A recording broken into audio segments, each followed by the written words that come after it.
ఇప్పుడు ఒక సామెత ఉంది, నా ఈపు నువ్వు గోకు నీ ఈపు నేను గోకుతా అని.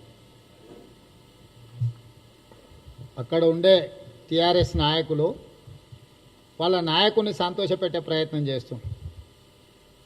అదేవిధంగా కేసీఆర్ వాళ్ళకు కూడా సంతోషపెట్టే, మీకు దోసుకోవడానికి ఇంకా కొంచెం విస్తరిస్తా నేను, ఇక ఇప్పుడు తెలంగాణలో ఏం మిగలే అయిపోయింది కదా, ఇతర ప్రాంతాలలో కూడా దోసుకోవచ్చు అని చెప్పి వాళ్ళకు ఆశ పెట్టే ప్రయత్నం చేస్తుంటారు. ఇక్కడ ఏడవలేనోడు గతంలో చాలాసార్లు అసెంబ్లీలో సామెత చెప్పేది, అమ్మకు అన్నం పెట్టినోడు అంటే చిన్నమ్మకు బంగారు గాజులు చేపిస్తాడని. ఈ రాష్ట్రంలో ఏడవలేకపోతున్నాడు. రోజు ఎంతమంది రైతులు ఆత్మహత్య చేసుకుంటారు. కుటుంబ నియంత్రణ చిన్నది అంటే గంటకు 40 మందికి కుటుంబ నియంత్రణ ఆపరేషన్ చేయొచ్చు అంటే 1.5 మినిట్లో చేసే ఆపరేషన్ అనేది అత్యంత చిన్న ఆపరేషన్. కుటుంబ నియంత్రణ ఆపరేషన్లో కూడా మహిళల్ని బతికించలేని పరిస్థితి. వైద్య ఆరోగ్య శాఖ మంత్రి ఉంది, ఆయన అల్లుడు స్వాతిముత్యం నిర్వహిస్తున్నాడు ఆ శాఖ. ఆయన సొంతంగా నిర్వహించే సాగునీటి శాఖ గోదావరి జలాలు ఊర్లలోకి వస్తున్నాయి. కఠిన ప్రాజెక్టులు కొట్టుకపోయినాయి, అగ్గిపెట్టలేక పీకమేడలాక కూలిపోతున్నాయి. అదేవిధంగా ఈరోజు అక్కడ విధ్వంసం బీభత్సం జరుగుతుంది ఆయన ఉండే శాఖలో, దానికి దిక్కులేదు. వాళ్ళ కొడుకు ఉండే శాఖ హైదరాబాద్లో చిన్న వాన వస్తే రోడ్లు పడవలు కార్లు మానేసి పడవలు కొనుక్కునే పరిస్థితి వచ్చింది. అంటే వాళ్ళ కుటుంబం నిర్వహిస్తున్న శాఖలు దిక్కుమాలిన పరిస్థితిలో ఉన్నాయి. గతంలో పదే పదే కేసీఆర్ గారు ఆ పార్టీలు చెప్పేటోళ్ళు, సంక్షేమ హాస్టళ్లలో సన్న బియ్యం పెడుతున్నాము, ముఖ్యమంత్రి గారు మనవడు ఏ బియ్యం అయితే తింటుండో పేదల పిల్లలకు గదే భోజనం పెడుతున్నామని చెప్పారు. నేను ఇప్పుడు విజ్ఞప్తి చేస్తున్నా, ఈటల రాజేందర్ గారు ఎక్కువ చెప్పేటోడు అప్పుడు ఈ మాట, సివిల్ సప్లైస్ మినిస్టర్గా. ఈరోజు ఆ హాస్టళ్లలో 5 రోజులు కేసీఆర్ మనమన్లను మనమరాలను హాస్టళ్లలో పెట్టండి. కాబట్టి రాష్ట్రంలో ఏ శాఖను నిర్వహించలేకపోయిండు. ఈరోజు ఏ వ్యవస్థ సంస్థ కంప్లీట్గా కేసీఆర్ నిర్లక్ష్యం వల్ల కుప్పగూలిపోతున్నాయి. ఇట్లాంటి పరిస్థితుల్లో జాతీయ రాజకీయాలలో పార్టీ పెడతా అని ఎవరిని కలుస్తుండే ఆయనను? కాంగ్రెస్ పార్టీతోని కలిసి ఉన్న వాళ్ళని పోయి కలుస్తుండే. ఎందుకు?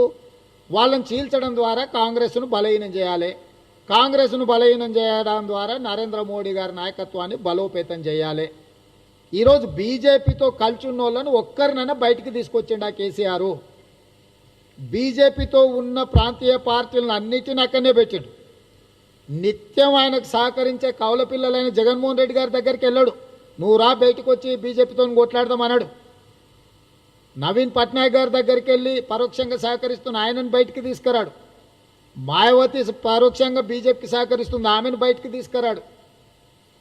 బీజేపీతో ఉన్న వాళ్ళని ఎవరిని కూడా పలకరించడు, కలవడు, బీజేపీని వీడి బయటికి రమ్మని అడగడు, బీజేపీని బలహీనపరచాడు. కానీ కాంగ్రెస్ పార్టీతో ఉన్న నితీష్ కుమార్ని కలుస్తాడు, కాంగ్రెస్ పార్టీతో ఉన్న శివసేనతో కలుస్తాడు, కాంగ్రెస్ పార్టీతో ఉన్న ప్రత్యక్షంగానో పరోక్షంగా కలిసి పనిచేస్తా అని చెప్పిన మమతా బెనర్జీని కలుస్తాడు. అంటే స్టాలిన్ కాంగ్రెస్ పార్టీతో ఉన్న డిఎంకే స్టాలిన్ను కలుస్తాడు. వీళ్ళందరికీ ఏం చెప్తుండు, మనందరం కలిసి ఒక దుకాణం పెట్టుకుందాం, ఆ దుకాణానికి నేను కలెక్షన్ ఏజెంట్గా ఉంటా అని. అంటే తద్వారా ఏం జరుగుద్ది?